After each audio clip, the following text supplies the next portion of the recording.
Halo kakak-kakak pembina, perkenalkan nama saya Master Guide Alpriadi Palele, sering dipanggil Vian, dan saya pada saat ini menjabat sebagai koordinator Master Guide Conference Jawa Barat. Dan untuk nomor regis di CNT yaitu B22-05-0351. Nah, pada kesempatan ini kita akan mengikuti pemaparan mengenai Introduction to Fundraising, yaitu dengan kode FINA 110.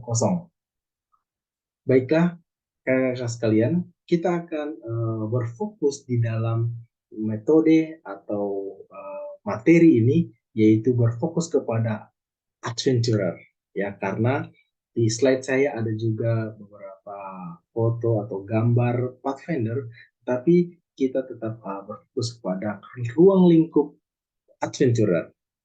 Kita mulai. Workshop ini menyajikan pengantaran penggalangan dana, prinsip-prinsip, dan akan membahas isu-isu tentang mengapa penting untuk penggalangan dana dan siapa yang harus dihubungi untuk pendanaan itu. Nah, sesi ini akan mengeksplorasi ide-ide yang tepat dan sukses. Ya, bukan hanya ide-ide yang uh, ada lalu kita bicarakan namun tidak dapat diterapkan. Pada kesempatan ini kita akan mengeksplorasi ide-ide tersebut dan kita dapat terapkan di klub kita masing-masing. Dan klub telah menggunakan kegiatan penggalangan dana yaitu untuk pedoman untuk mempertimbangkan dan masalah keamanan saat penggalangan dana dilakukan. Nah, baik, kita akan melihat pada bagaimana seorang pembina boleh arrange atau merencanakan di dalam penggalangan dana. Di sini ada adik-adik Pathfinder dan juga adventurer. Nah, kita berfokus kepada adik-adik adventurer. Dalam penggalangan dana ini, kita perlu mempersiapkan beberapa hal. Nah, saat penggalangan dana direncanakan, maka terlebih dahulu para pembina berkumpul untuk membicarakan beberapa hal yang perlu dipersiapkan. Jangan pernah melakukan penggalangan dana secara tiba-tiba, ya. Oleh karena itu, para pembina harus mempunyai rencana yang sudah disusun jauh-jauh hari. Nah, diantaranya kita harus tahu tujuan penggalangan dana ini untuk apa. Bila mana penggalangan dana ini ditujukan untuk kegiatan kampore. Oleh karena itu, kita harus mempersiapkan penggalangan dana ini jauh-jauh hari. Seperti contoh, penggalangan dana untuk kampore ini kita harus persiapkan ya 6 bulan sebelum kegiatan, bahkan 1 tahun sebelum kegiatan itu kita sudah melakukan penggalangan dana. Itu yang dilakukan beberapa klub yang saya amati, bahwa dengan mempersiapkan jauh-jauh hari maka penggalangan dana ini kita bisa melakukan dengan maksimal. Nah, jangka waktu penggalangan dana, ya, agar persiapan menyediakan jualan itu tepat waktu. Kalau kita punya penggalangan dana ini, ya, masih jauh, maka kita tahu harus apa yang harus kita jual. Nah, ada juga penggalangan dana yang dilakukan itu 3 bulan sebelum kegiatan, seperti penggalangan dana kegiatan eh, perkemahan di dalam satu klub, atau ada penggalangan dana yang dilakukan untuk kegiatan seperti perayaan, ya, perayaan kegiatan mungkin Adventure Day, ya, seperti itu. Namun di sini yang perlu kita perhatikan adalah persediaan atau persiapan, ya, persiapan untuk menyediakan jualan tersebut. Karena kalau kita waktunya sangat mepet, ya, hanya sedikit, tapi kita mempersiapkan jualannya itu seperti memproduksi sebuah teaser dan memiliki tenggang waktu yang cukup lama, yaitu sekitar 2 minggu sampai 3 minggu. Jadi waktu untuk memproduksi itu sudah terbuang ya kurang lebih 3 mingguan, sehingga waktu untuk mencari dana atau dalam penggalangan dana itu semakin sempit lagi. Oleh karena itu kita harus cari tahu apa yang harus kita lakukan di dalam penggalangan dana ini, sehingga kita juga bisa menyediakan dengan baik. Ya. Nah, yang ketiga, target dana yang dicari. Target dananya yang dicari ini berapa banyak? Ya. Jangan sampai kita tidak punya target, jadi kita mencari dana seberapa aja yang kita dapat. Jangan seperti itu. Tetapi kita harus mempunyai target cari dana. Namun harus diperhatikan, jangan menyediakan atau menjual sesuatu yang tidak dibutuhkan. Seperti contoh, kita punya target untuk menjual t-shirt kepada kalangan umum. Jangan menyediakan t-shirt yang berornamen kekristenan sehingga itu tidak dapat dijual kepada kalangan umum. Atau kita menyediakan atribut-atribut adventurer, tapi kita mau jual kepada orang-orang yang non advent, ya itu tidak akan diminati seperti itu. Oleh karena itu kita melihat target pasar yang kita akan tuju itu apa, dan kita menyediakan sesuai dengan kebutuhan masyarakat atau orang-orang yang ada di sekitar kita. Nah, yang keempat, laporan pertanggungjawaban. Laporan pertanggungjawaban ini sangat penting. Kenapa? Karena bila mana laporan pertanggungjawaban ini tidak transparan atau tidak terdata dengan baik, maka ini akan menjadi cikal bakal permasalahan di dalam sebuah klub, ya. Karena ini berhubungan dengan uang, ya, dana. Jadi kita harus transparan dan kita harus tahu berapa pengeluaran pada saat kita menyediakan eh, produk yang akan kita jual, atau pengeluaran pada saat kita eh, berjualan untuk makanan, minuman, itu harus tertulis ya, harus terdata dengan baik sehingga pertanggungjawaban laporan itu transparan dan ketahuan. Kalau kita melakukan secara transparan, maka ini akan menjadi satu eh, momen di mana kita akan memiliki kesempatan berikut lagi di dalam penggalangan dana yang berikutnya. Nah, oleh karena itu harus ada laporan pertanggungjawab secara transparan. Nah, salah satu hal yang mendukung jalannya klub, ya, apalagi untuk kegiatan besar yang dihadiri oleh anggota klub seperti perkemahan, ya, kampore atau perkemahan di klub, atau perayaan ulang tahun, ya, Adventure Day, petualang, ya. Jadi fundraising ini sangat penting, ya, yaitu penggalangan dana dengan cara-cara seperti berikut ini. Yang pertama, bernyanyi dari rumah ke rumah. Ini biasanya dilakukan oleh anak-anak adventurer, baik juga pasalnya, tetapi kebanyakan anak-anak adventurer melakukan hal ini, yaitu mereka melakukan pelayanan ke rumah-rumah anggota, ya, ini ke rumah anggota, ya, ke rumah anggota untuk melayani di dalam lagu-lagu pujian.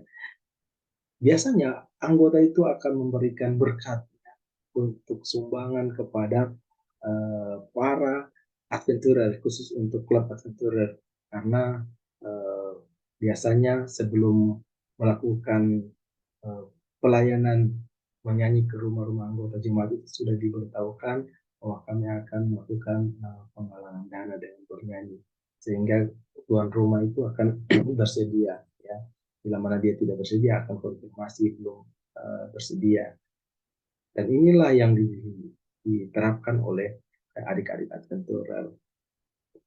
Yang kedua, membuat keterampilan untuk dijual kepada anggota jemaat. Nah, hal-hal ini juga uh, mungkin masih condong kepada adik-adik bartender yang mereka biasanya menggunakan keahlian mereka, yaitu menjahit baju potongan-potongan kain, ya, maju untuk dibuatkan kaki, dan itu bisa dijual ke anggota jemaat dan juga kalangan umum. Namun untuk adik-adik adventurer mungkin keterampilan yang lain itu mempunyai kakak-kakak pembina punya ide yang dapat dikerjakan oleh adik-adik adventurer, ya, saya akan memaparkan ada satu ide yang saya dapatkan pada saat saya menyusun materi ini juga.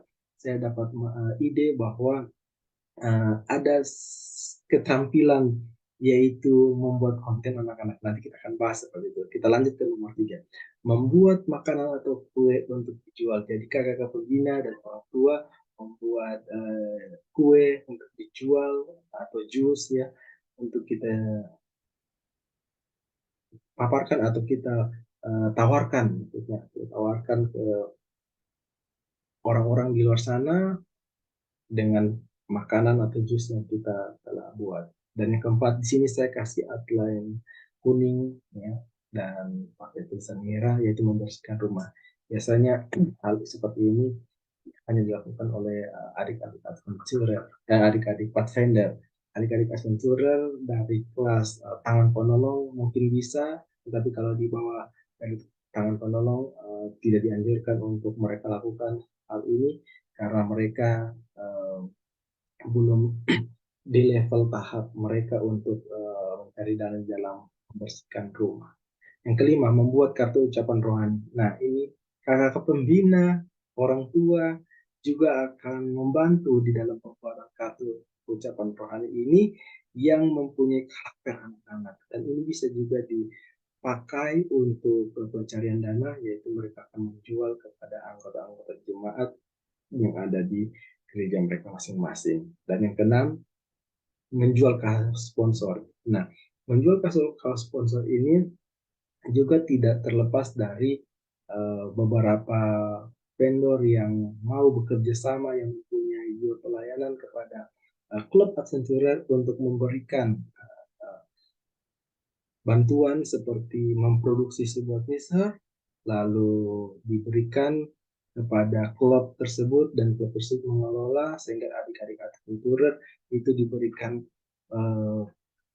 kesempatan untuk menjual kepada saudara-saudara mereka atau tetangga mereka. Dan juga masih banyak lagi yang bisa kita pakai di dalam penggalangan dana ini.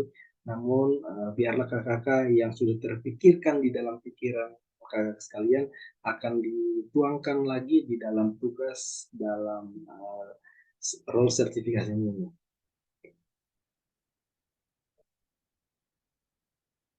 Nah, satu catatan yang buat kakak pembina dan orang tua harus perhatikan yaitu jangan paksakan adik-adik adventurer harus berjualan semua.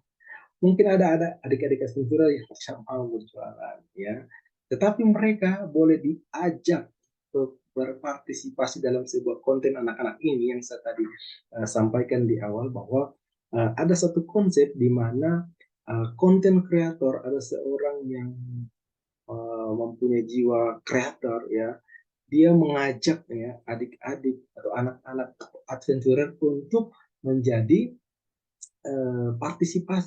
partisipan, ya, di dalam konten kreator, ya, baik itu digunakan di YouTube atau di Instagram, TikTok, ya. Jadi mereka uh, melakukan kegiatan-kegiatan layaknya untuk konten anak-anak, dan ini sangat bagus juga, ya, karena beberapa konten kreator yang menggunakan metode ini mereka mendapatkan biaya yang dana yang sangat besar juga, dan ini mungkin bisa diterapkan namun dalam pengawasan para kreator pembina. Penggalangan dana tidak harus dengan konsep ciptakan produk untuk dijual, namun juga menggunakan jasa atau produk orang lain yang bisa kita tawarkan, ya, kita tawarkan. Kita tawarkan lagi ke konsumen dengan cara dropship. Nah, mungkin kita bertanya apa metode dropship ini? Di mana metode ini sangat baik untuk kalangan anak-anak adventurer juga. Mereka hanya membantu para pembina untuk menawarkan produk kepada saudara atau tetangga mereka yang membutuhkan produk tersebut, ya. Sistem ini menguntungkan karena adik-adik adventurer tidak harus menyetok barang, namun dapat menjadi penjual. Nah, hal ini tetap harus diawasi oleh para pembina. Contohnya, para pembina mencari produsen teaser, ya, seperti kami memproduksi teaser, maka para pembina adventurer itu datang kepada produsen untuk menawarkan, ya, menawarkan kerjasama di dalam penjualan teaser tersebut, yaitu secara dropship. Nah, si produsen memberikan teaser yang sudah diproduksi, ya, kepada kakak pembina. Lalu kakak pembina ini membagikan lagi kepada adik-adik adventurer untuk dijual kepada saudara mereka atau tetangga mereka. Nah, kenapa di sini dikatakan menguntungkan? Seperti contoh, kaos teaser yang ditawarkan itu dengan modal dari produsen yaitu 50.000. Lalu dijual oleh adik-adik adventurer 100.000, maka mereka akan mendapat keuntungan 100%, yaitu 50.000. Menjual 2 kaos saja untuk anak adventurer itu sudah mendapat keuntungan 100.000, dan 100.000 sudah sangat besar sekali. Bila mana ada 10 anak, maka sudah mendapatkan 1 juta rupiah. Nah, ini perhitungan mengenai keuntungan dari dropship ini. Nah, pertanyaannya, bagaimana dengan kaos yang tidak laku atau tidak ada yang membeli? Tidak masalah, karena sudah ada perjanjian dengan produsen, maka kaos tersebut bisa dikembalikan lagi kepada produsen. Nah, jadi ada perjanjian di situ. Bukan hanya kaos, mungkin ada juga dengan barang-barang lain seperti jam dinding atau wallpaper untuk ruang tamu, atau sekarang di mendekati bulan Desember ini ya, ornamen-ornamen, ya, pernak-pernik Natal yang ditaruh di pohon Natal itu mungkin sangat menjanjikan untuk kalangan kekristenan. Nah, ini bisa ditawarkan kepada saudara kita yang Kristen juga untuk ornamen-ornamen atau perhiasan-perhiasan yang berbau Natal. Dan dengan cara dropship ini kita bisa mendapatkan keuntungan tanpa harus mengeluarkan modal yang besar. Nah, modal yang besarnya itu adalah kepercayaan.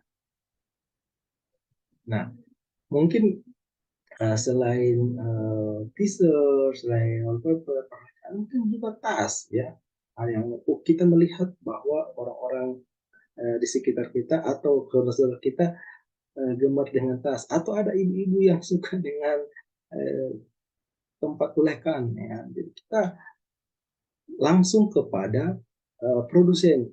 Jadi untuk dropship ini untuk mendapatkan keuntungan yang cukup baik, yaitu kita harus langsung kepada produsen, bukan kepada distributor atau toko-toko. Nah, sehingga kalau langsung ke produsen, maka kita akan mendapatkan harga dan perjanjian yang lebih baik.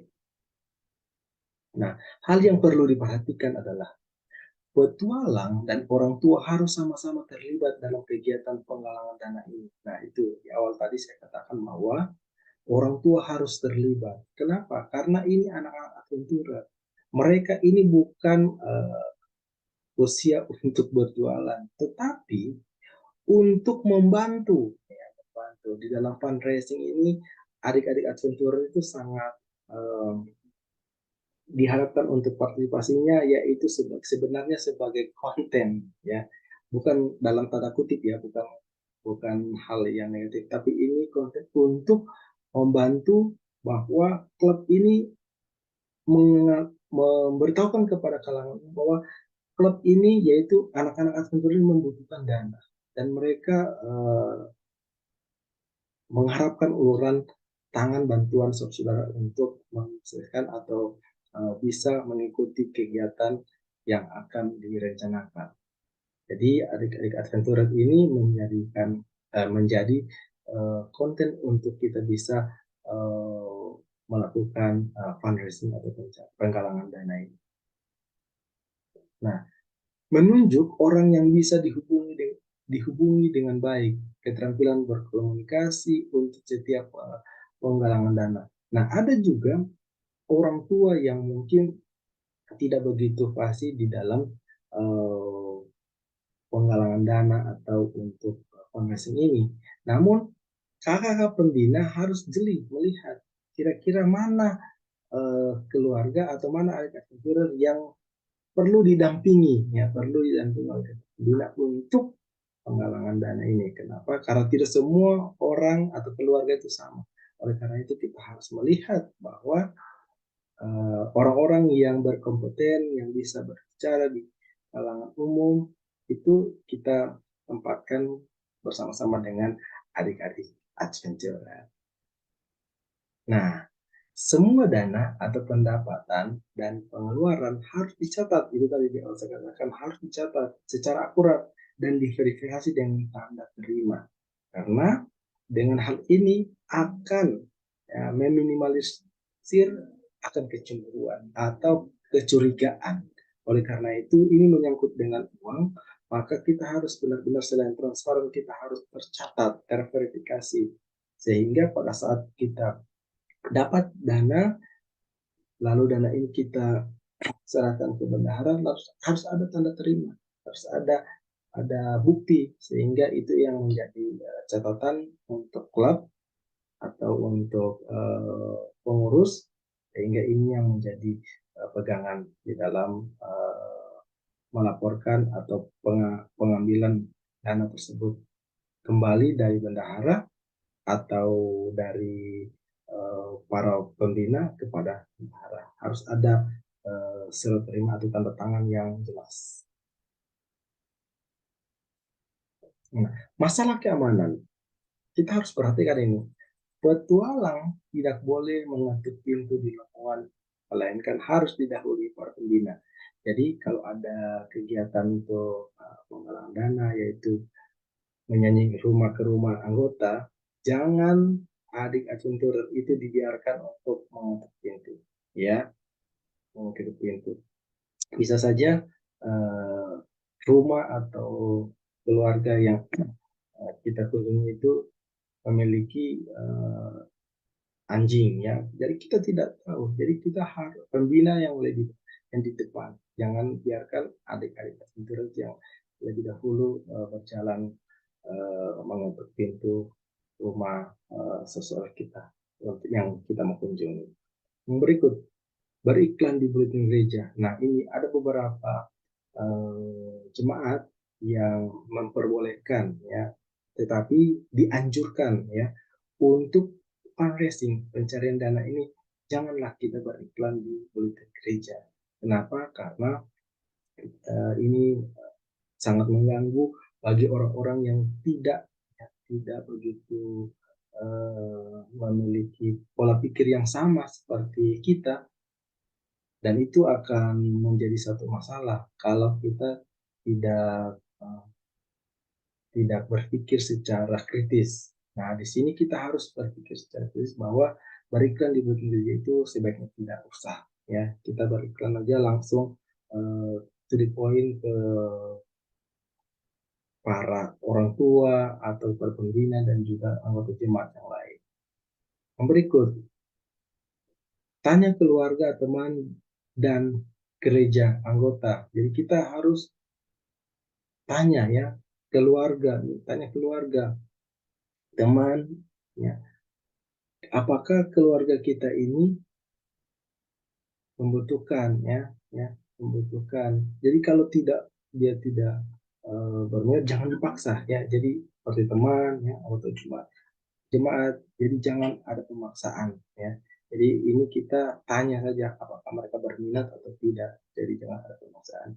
Anak-anak tidak boleh dibiarkan tanpa pengawasan. Nah, itu jadi pada saat kita melakukan kegiatan yaitu pencarian dana, maka kita harus memperhatikan juga anak-anak. Jangan sampai seperti kejadian yang pernah saya lihat, adik-adik adventurer itu suka bermain, jadi tidak diawasi, lalu mereka bermain-bermain tanpa sengaja menabrak meja tempat jus dijual lalu jusnya itu tumpah dan penjualan saat itu bukan untung tapi memang rugi karena uh, banyak jus yang tumpah dan tidak bisa dijual lagi.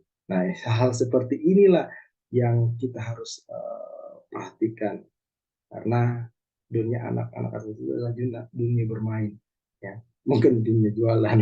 Oleh karena itu harus ada perhatian pengawasan dari kader pembina dan orang tua.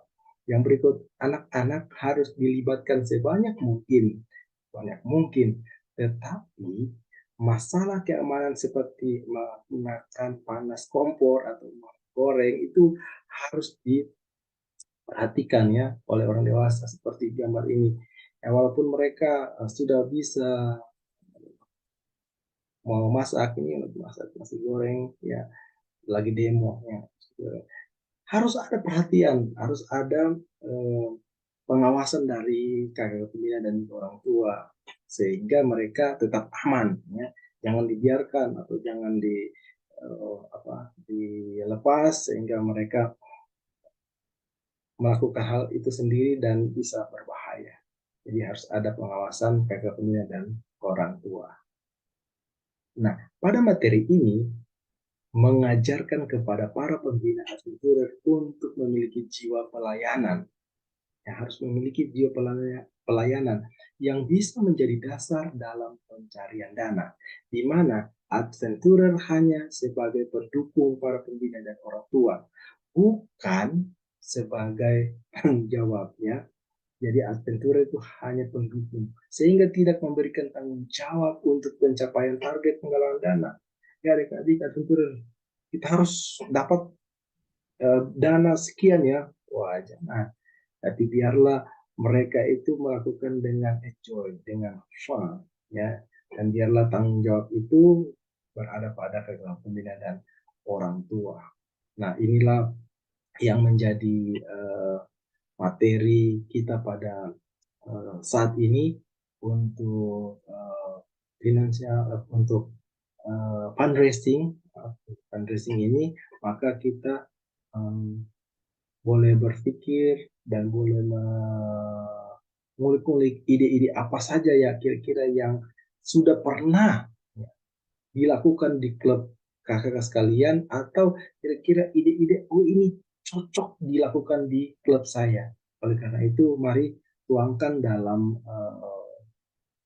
jawaban kakak sekalian di kolom tugas dan disitulah kita akan melihat ide-ide ini ya bersama-sama. Nanti kita akan diskusikan lagi pada pertemuan berikutnya sehingga kita akan sama-sama melihat kira-kira ide-ide ini dapat diterapkan di klub saya atau mungkin akan dapat diterapkan di klub kakak yang lain.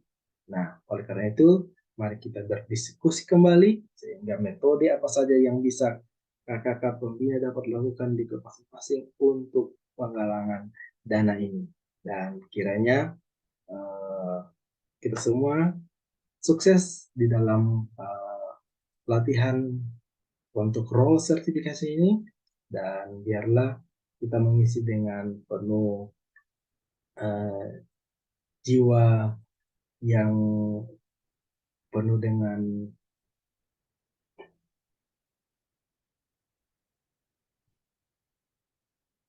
dan di sini kita bisa lihat juga ya di sini kita bisa lihat juga bahwa uh, untuk metode penggalangan dana ini dapat diterapkan khususnya di